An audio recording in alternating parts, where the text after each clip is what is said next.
وحاجرة dad haddii ay wax ka lumaan faal dhiga faalkaas dadka dhiga waxa faalka ka soo baxa ma la rumayn karaa waa su-aasha koowaad su-aasha labaad waxa weeye qofka faalka dhigaya mushrik ma lagu sheegi karaa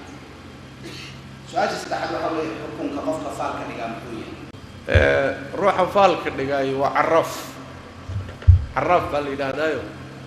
caraf iyo kaahin iyo qolo jinkii la shaqaystaan oo kitaab ay fiirfiiriyaan oo kitaab furaan oo waxbay fiirfiiriyaan qaar dhulka ay xariiqaan oo way faaliyaan baa la dhahaa qaar xidigahay wax ka fiiraan way xidigiyaan qaar qorba sibay wax u fiiriyaan qaar magacyo isku dardaraan magacaaga iyo magaca hooyada iyo waxbay isla raadsanayaan kullu dalika caraafiin baa la isku dhahaa caraafiinta waxyaalaha soo socda wax ka sheega nabigu wuxuu sallallahu alayhi wasallam ruuxii u taga oo weydiiya wax weydiin bas inaad u tagtood wax weydiiso 40 beri salaad laga aqbali maayo 40 beri salaadooda laga aqbali maayo